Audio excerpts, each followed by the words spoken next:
All right, welcome everyone back to another week here of the God Experiment. Today with Scotty, heading into week 10. This is one of my favorite weeks, actually. Yeah, of all the weeks that I wrote, this is I'll say it this way. It's one of the subjects that's maybe easiest to some degree for me to talk about, and probably it's a natural one for you.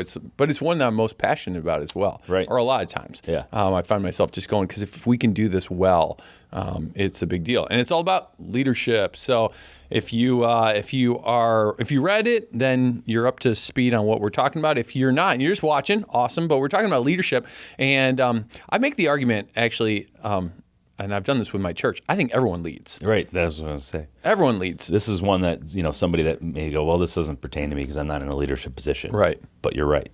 That was a great comment right there in the beginning, because it is. Yeah. It's important. Everyone leads from a perspective and I always say it this way: if you're a teenager, you're leading probably younger teens. If you are let's just say you're on a team of people, you can have influence. So I think it's Maxwell who said leadership at its core is just simply influence. And so everyone can help influence space and teams and things like that. Mm-hmm. And your kids, if you have kids, you're a leader right there. Boom, you're leading your family, you're leading the kids. Yeah, exactly.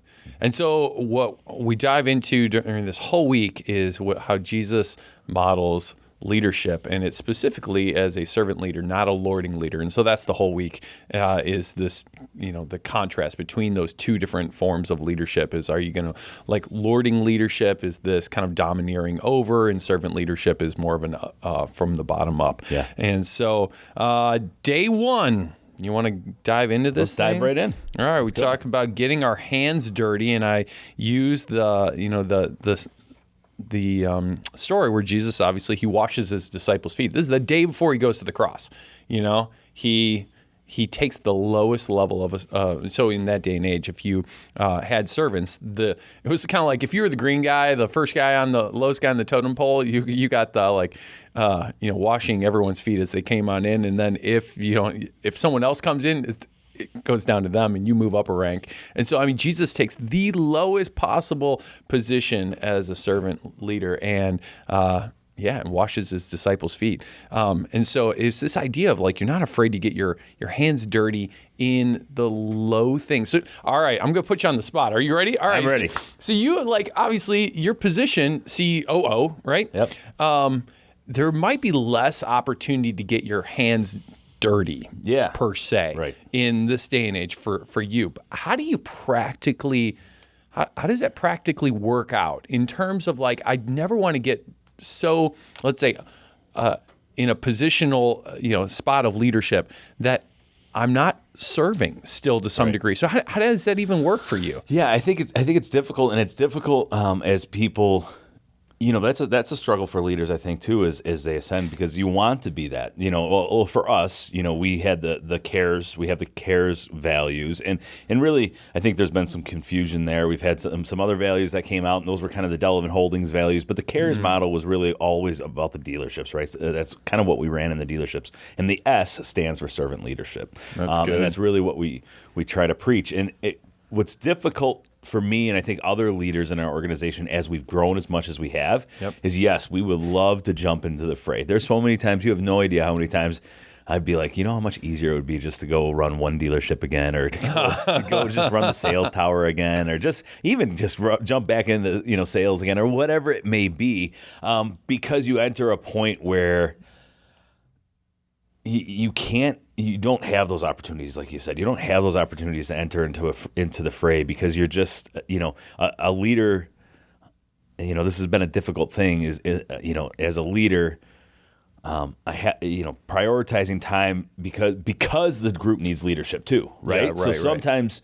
You want to be a servant leader, you want to be out there, you want to be training, you want to be doing things, but there's other things that the group as a whole needs. Yeah. So that's been a struggle. There's no doubt. But when I'm going around the stores, and when I'm actually in the stores and talking with people, when we're in the meetings and we're working through numbers, and I can see things that maybe somebody might be overlooking. My dad always talks about when he goes into a dealership. it's kind of like going into somebody's house. So when you go into somebody's house, you see maybe the magazines piled in the corner, or you see the cobwebs that are up in this corner. So you see things that other people have just walked past. Yeah, they've gotten used to it. They've gotten used to it, Yeah, right? yeah. And just becomes part of that. So, and I think my father's the same way. He would love to jump in the fray. He sells more cars than me. I'll give him that, right? Personally. But we both do the same thing, because it's kind of like, we're almost doing a disservice. Somebody will call me for a car all the time. So last night, somebody was talking to me about a car. Yeah. And it's like, yes, I would love to help you, but I'm so far removed from that. Let me get you to somebody who knows it, who's going to run with the ball, who's not going to drop the ball, because I'll say, yeah, I'll sell you the car, but I'm going to forget about it in 5 minutes, because I'm going to walk through and 7 people are going to ask me for something, right? So I think that's part of it too, is knowing when to transition that. And it's not, I know we're getting into delegation in the next couple of days. I think there's an interesting thing for delegation for the sake of delegation, and then delegation for the right reasons, right? Yeah, that's right. So jumping into the fray of the servant leadership, really being able to sit down and go through. It may not be selling a car, may not be washing a car, may not be doing some of those things now, but maybe it's, there's different levels, right? So it's us kind of taking a look at the numbers, or taking a look at a dealership, one dealership as opposed to the group, and really diving into those. Yeah. So, but it is difficult. It's something I wrestle with. Yeah, I think some of the easiest things and this is what I encourage other leaders to do. I was like, because it's not practical for you to go and sell all cars. Right. That's not practical. Like, you have to make decisions at the position that you're in. But one of the things that I always encourage leaders to do is make eye contact with people in every level of your organization. Andy Stanley has a quote, "Do for the one that you wish you could do for all."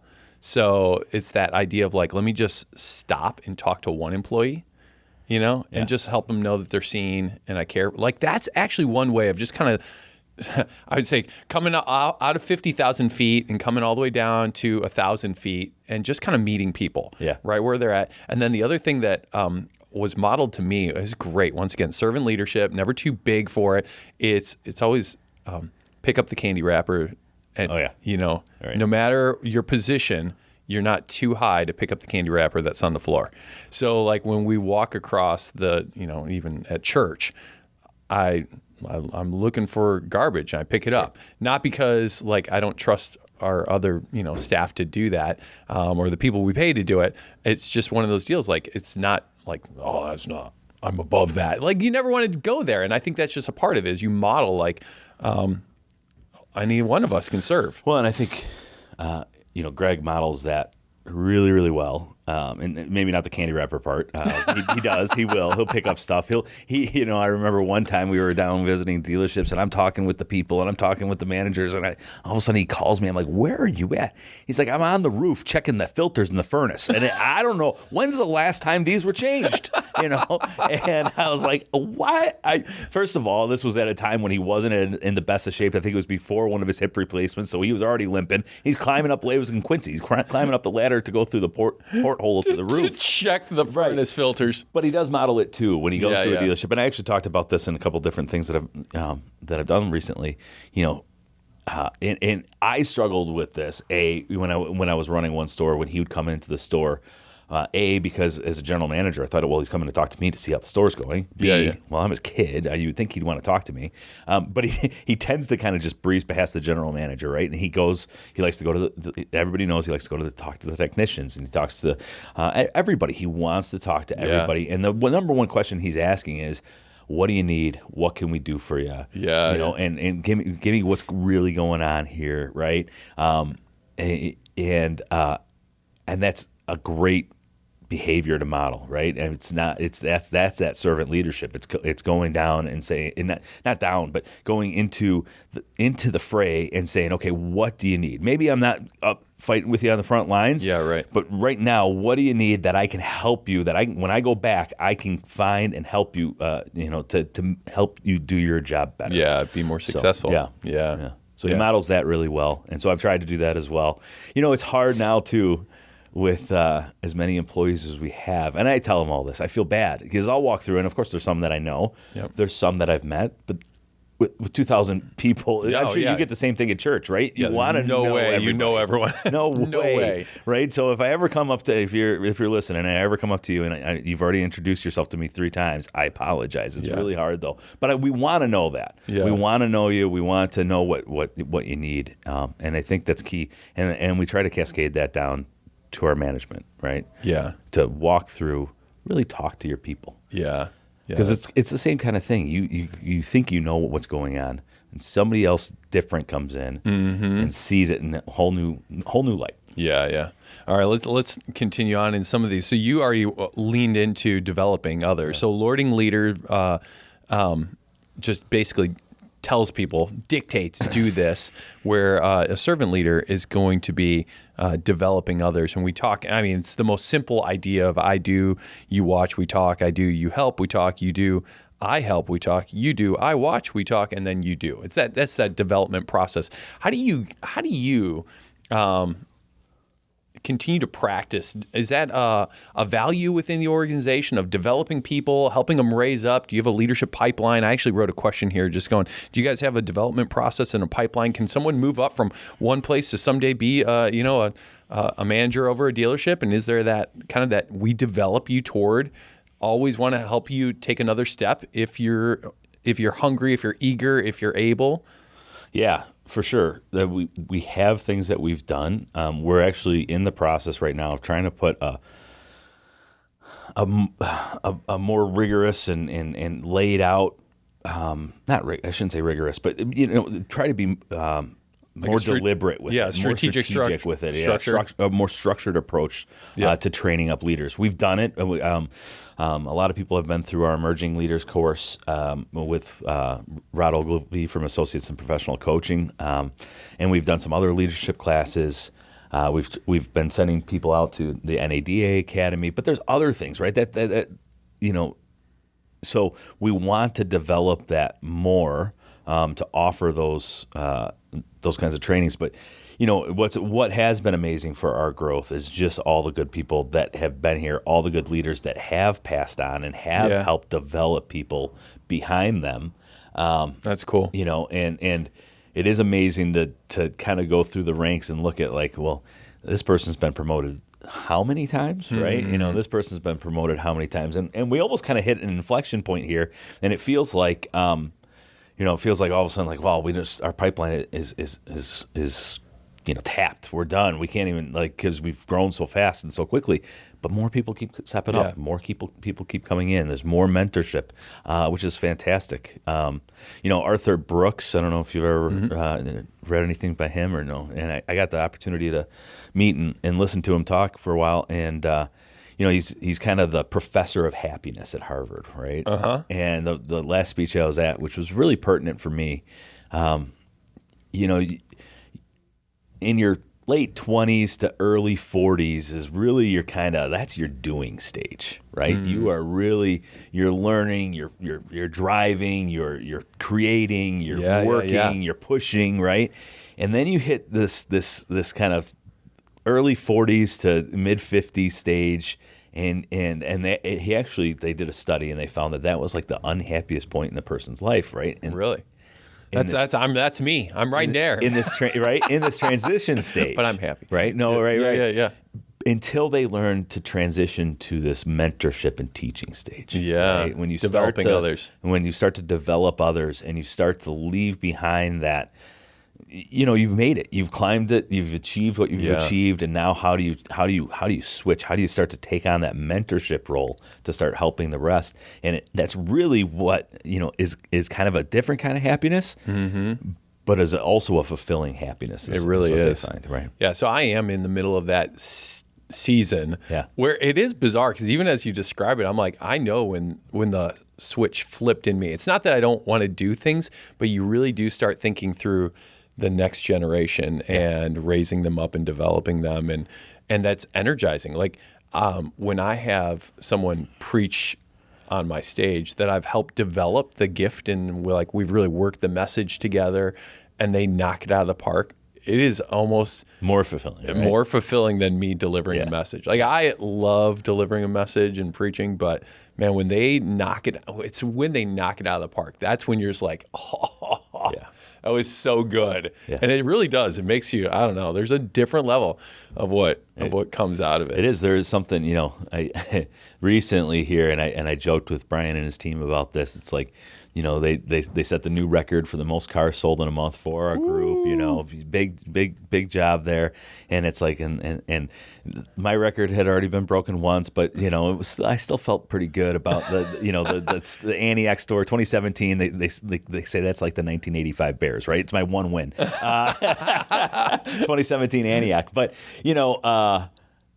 but it's even more fulfilling now to see that, to see these locations and to see these stores that, I had a big part in them. And that's tough as a leader too, because I've talked about this with a lot of leaders, and it's like you get this bias, right? Like these stores, and I'll compare it to the auto stores because that's what I can, that's what I know and can compare it to.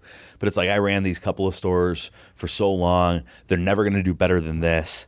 And it's just that's what their capacity is because I ran them, right? Yeah. How could they do any better than that? And then you see somebody else come in and level it up even more, and you go, okay, well that's pretty cool. Actually, that's cool, right? Yeah. And so to make that transition, to make that switch is fun. It's fun to start seeing that now because you still influenced it, right? You set the foundation, you helped, and you learned, and you moved out of that role, and you let other people take the place, and you've mentored them, and they're growing and maybe, a lot of times I didn't even directly mentor these people, but a lot of the things that we've put in place have helped them get to this point, and that's like, wow, that is awesome and fulfilling, like you said. Yeah.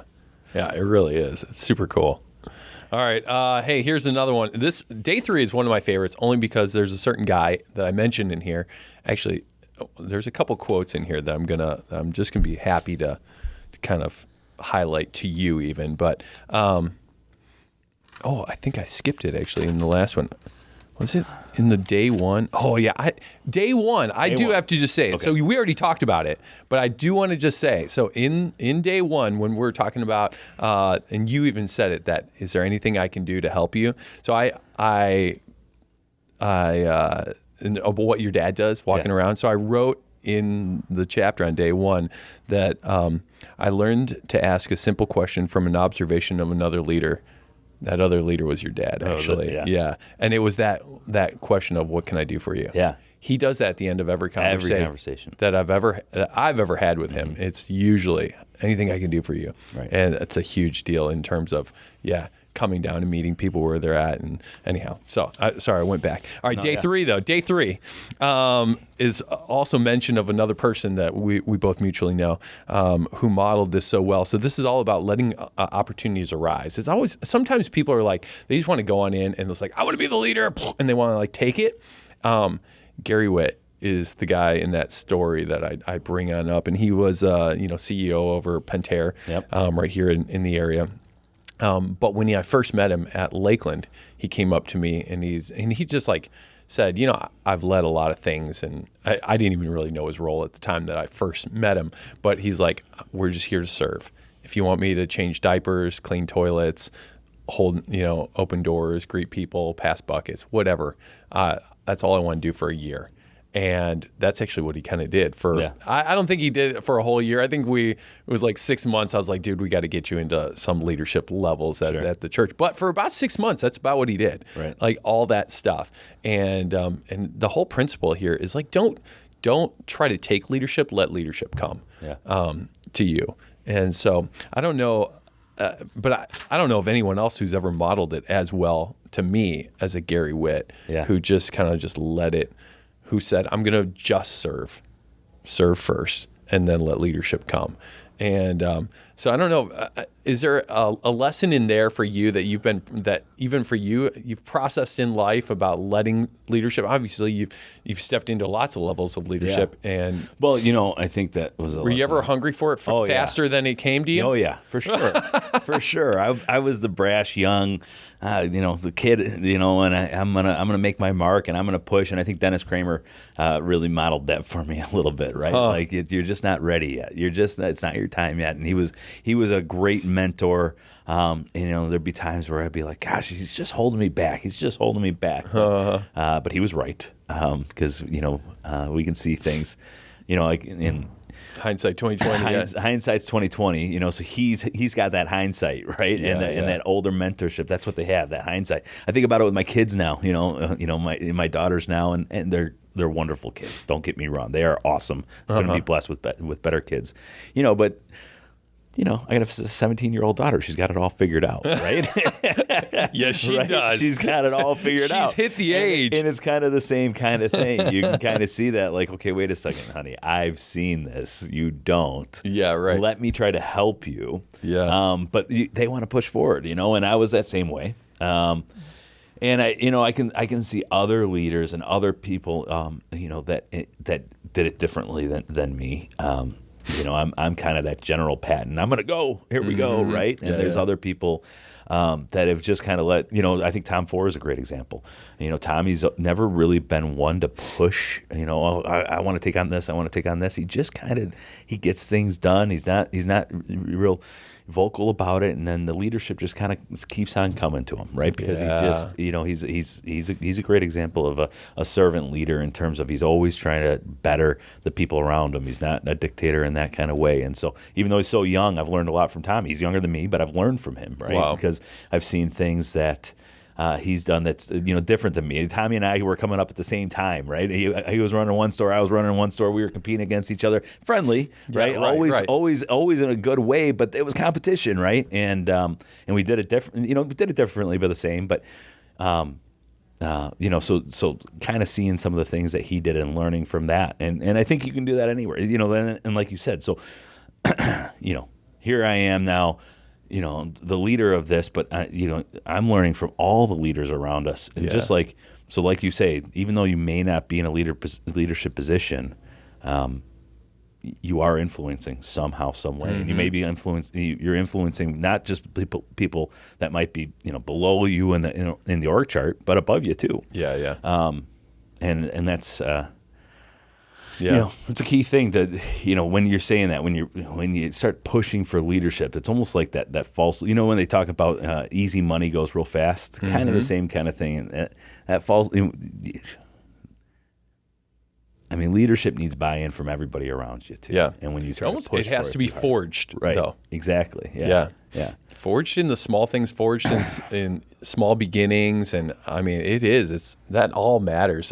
We get it all the time where. Especially my wife gets it a lot in the worship world.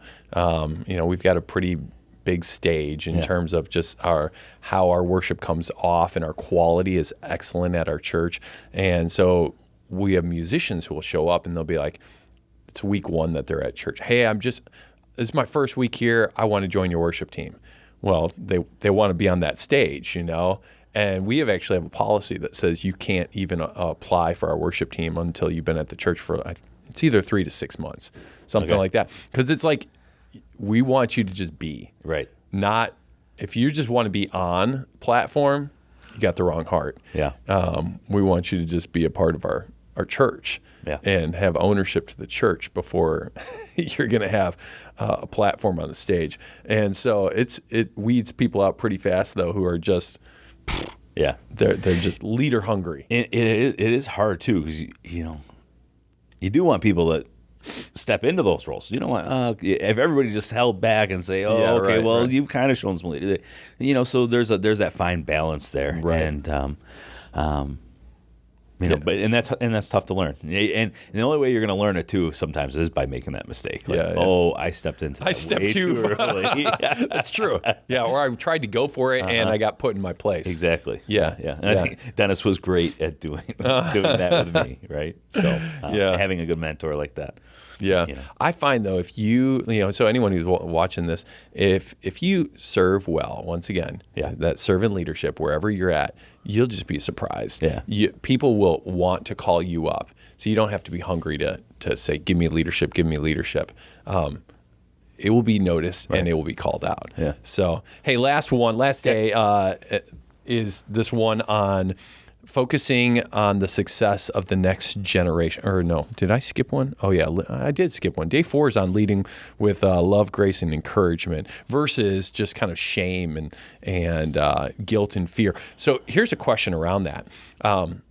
What do you think is more often modeled in business and in life? Do you think more people are being led by people who are more domineering, fear-oriented, shame, guilt-oriented, or do you think more people are being led through this genuine, like, I want to see you succeed in love and grace? And because I'm in a church world, so obviously we're always trying to and that's model one thing. So what do you think is the general? So I think in our industry and in business, the kind of domineering, this is the way, this is how we do things, this is what you're going to do, those kinds of things.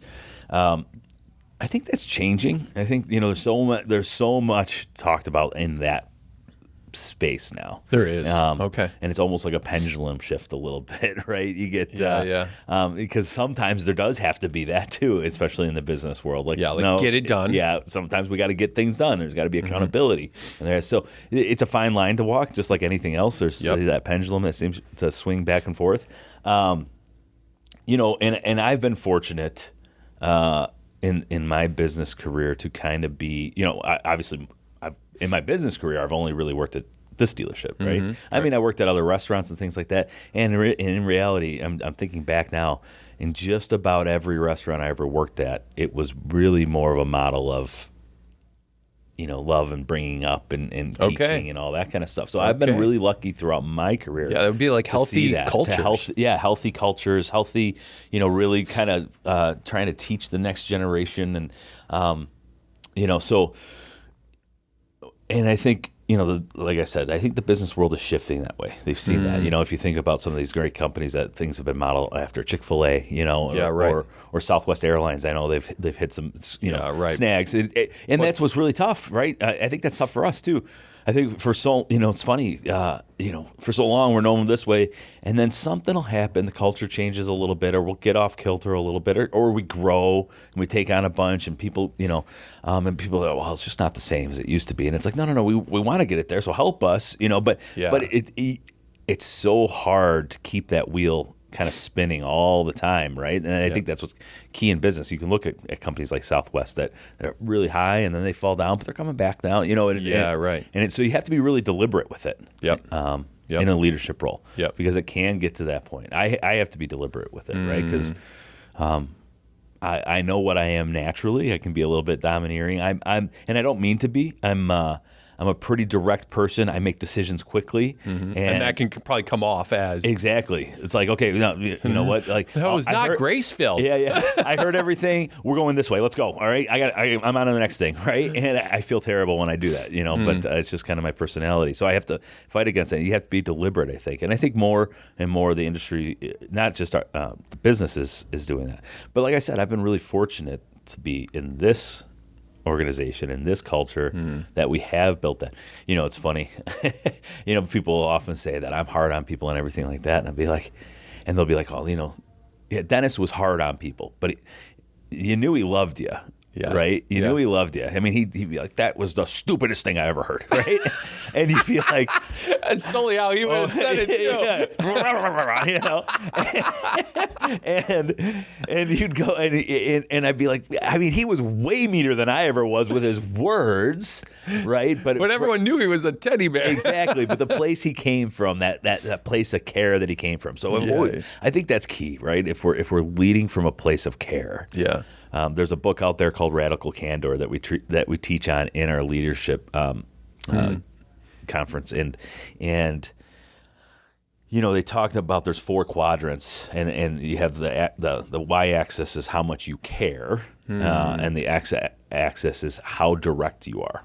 So the worst quadrant to be in is I don't care and I'm very passive. I'm not even going to tell you. I don't care about you. I'm passive. I'm going to talk things behind your back, whatever else. Right. The other one is the second worst quadrant is I care about you, but I'm not going to be very direct. It's kind of enablement and whatever else. They say the second best quadrant to be in is is the I care but not direct. no. The second is I don't care, but I'm very direct. Oh, right? Okay. Yeah. They call it the a-hole quadrant. This is a Christian. This is a Christian podcast, right? That's what they call that, right? That at least it's out there, right? They may not care, but but the radical candor, right, is when you're very direct with somebody and you're coming from a place of caring. I think that's what Dennis really modeled, right? So he'd be direct with you, but he cared. Yeah, that's good. Yeah. I think that's a healthy balance, when you think about all that stuff, because, there's plenty of us who might have learned, though, the bad stuff. And I love that you say there's a pendulum swing. And I think probably a lot of that is due to, some really good leaders out there talking about healthy cultures and, Culture Eats vision for, for lunch every day or breakfast every day and things like that. But I had in one of my leadership meetings, a guy said a great thing, and I've used it a lot, and so I have to give FJ credit. This is an FJ quote, not me, but he said, "Culture is caught, not taught." Yeah, for sure. And it's a great quote. So and that's true. And so. Yeah, models servant leadership. Right. All right, hey, the last day, one. I got to hit on it just a hair. So I talk about two guys, Moses and Hezekiah, and these two guys who, Moses, he's afraid that God's not going to go with them into the promised land, and basically he goes, I don't want to go if you're not with me, and if you're not with the people, and he's so concerned about the next generation making it into the promised land. Then you got Hezekiah, who he hears from the Lord basically, hey, all of your wealth is going to get carried off. Your kids are going to be made slaves to the Babylonians and all this. And his response is, well, it is good so long as it doesn't happen to me. Right. And it was and the two guys, you got Moses, who's like, it's not good if it's not good for the next generation. Right. And Hezekiah is like, it is good as long as it doesn't happen to me. And the leadership principle in there is all about that a good servant leader is concerned about the next generation. I mean, we wouldn't be here if Jesus wasn't about the next generation of, disciples and that type of thing. And I think one of the things that is, there's a stat out there that says when 80% of companies close when the founder dies, and it's because they're not thinking about future generations. And so how have you shifted, or is this you talked a little bit about it in the development stage. I do think it is totally as you get older. Like now I've got 20-some-year-old kids, it starts to change. Like I just say as soon, and you've got a 17-year-old, but when you've got kids in their 20s and you start thinking like, oh, they could do what I'm doing, and you really start changing this whole mindset of going, I want to see them more successful than me. Sure. It's a different mindset. And maybe it's just an age thing and a kid thing and having people, or having people kind of raise up. But if we can get that, buy that at all levels of going, will the thing be better once I'm gone? Mm-hmm. That's something. If you were to leave any department, any level of the organization, would it be better on the other side of you being there? We can do a whole other podcast about this one. This is when I'm we're right in the thick of, right? Me and my father are right in the thick of talking about that, about what does that look like? I mean, he's entering a stage in his life where he's going to start looking at taking more steps back, and I'm at a stage in my life where I'm at a great level and still pushing and running this thing. But he always said we have to stay young. That's what he's always said. We got to stay young. We got to stay young. And my grandfather's dealership,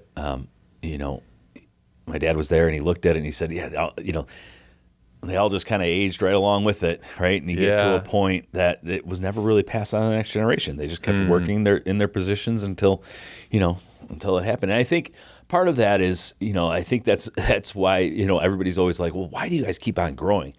That's almost the reason, right?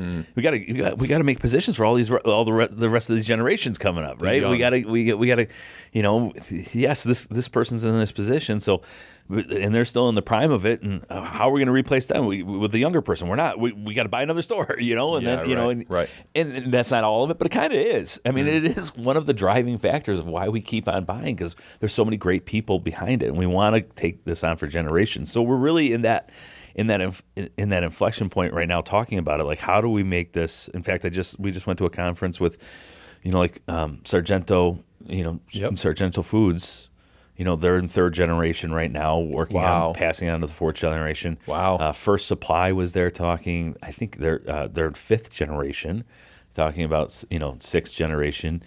We sat with a refrigeration company. It'll come to me. Perlick Refrigeration out of they do all the bar refrigeration and stuff like that. They're fifth generation, and what was great sitting about them, they're talking with them was the problems that they had in between those generations that started at generation 2. Well, this was said about this family member and this person, like if this doesn't happen, this isn't going to happen. And there was almost a split, and it was so unhealthy for a couple generations. They didn't even know it until it got to the fifth generation, and they're all going, wait a second, that was said 30 years ago. Wow. So Yeah. So it's really important for us to look at that and try to build for that, because here, my dad always says we're here for a blip in eternity. When you think about eternity to eternity, right? We're here for a blip. And selling cars, yes, okay, we're a business. We're a for-profit business. Our profit's kind of our scoreboard, right? That is the scoreboard of business, right? Yeah. Sure. But it's really about the people. Right. And if we're building generations, if we're building people's lives, if that's why we have the substance abuse, or I should say, because it's not just substance abuse, it's addiction wholly. It could be gambling, could be anything, right? That's why we have that program that people can volunteer for, because it's about better people, better people. If we can change somebody's, he talks about that. If you got a mom who's drinking and has that kind of problem, and if we can change her life, does that change the kids' lives, and does that change their kids' lives? Yeah. Or if you got somebody that maybe didn't have the best past or the most opportunities, and we can provide them a great career where they can provide for their families for generations. Yeah, right. That changes things for people, right? And so selling a car or servicing a car is just, that's what we do. But in reality, we're trying to build people's lives. And so how do we build that next generation is always at the forefront of our thoughts. And what's interesting is there's brand loyalty is just it's gone. It's plummeted. Yeah. I mean, you think about the days of my wife's grandfather. He worked at one of the oil companies. I forget now if it was Mobil or whatever, but his whole career, that's all he did. Yeah. Everyone had the brand loyalty of this is what we do. And it's proud. And you think about guys back in the day, it would be I worked at the Ford dealership, the assembly line for 50 years and that type of thing. And, that doesn't exist today. Yeah. And yet, can you make people's lives better in such a way that they're you know what? Even if I'm only on, let's say, the team here for 5 years or 10 years or whatever it is that they go, but my life was better. Right. I was made better because of relationships or whatever. Yeah, I can think about... Or I learned leadership stuff, or I learned... I think about some of even the restaurants that I was in. Am I cooking anymore? Am I doing anything with restaurants? No, but the leadership things and the things that I learned from the management teams in those areas about teaching that next, and especially in culinary, right? That I think is really prevalent there. Because, that's all about developing the next. A chef, a chef does not want to work the line typically, right? That's hard work, right? So if you're teaching somebody, and you can't do it all a chef can't cook for 400 people at one time. I mean, so you got to have a team, and so you're teaching that, and you're passing on this knowledge, and you're doing those kinds of things, and you're creating the next generation. And that's, or you could talk about football coaches, right? Or, right. It's amazing to see those hierarchies. So, but that's what's cool, right? Is you're affecting generations, you're affecting people's lives for forever. Yeah. Right? So, selling cars is just the mechanism that we use. Right? Yep. Yeah, it's good, man. Yeah. Way to go. That's good stuff. Good conversation. So all of you who are listening, you all lead. You do. You're leaders to some degree. So lead better. And lead better. Just do it. Just do it. No, but that's a really servant leader thing to say. Servant leadership. But think about how you can be a servant leader for sure. And lead well. So and ask that question. Yeah. What can I do for you? Yeah. That's the key to leadership, right? Yeah. I'll say this one last thing. Could I go and do this? Yes. Could I go and sell a car? Yes. Right. Could I go and whatever it may be? Sure. But if I can teach and or find a way to help you do it better and help this person do it better and help this person do it better. I mean, that's really when the rising tide rises all ships, right? Yes. And so that's kind of, the asking, that's kind of where that servant leadership comes in. Like our job is to take away as many of the barriers that are keeping you from doing the best job possible. Yep. That's in my mind, that's servant leadership, right? So, yeah. It's good, man. yeah, cool. All right. Thanks for the conversation. Yeah, awesome. Thanks. All right. Talk to you guys later.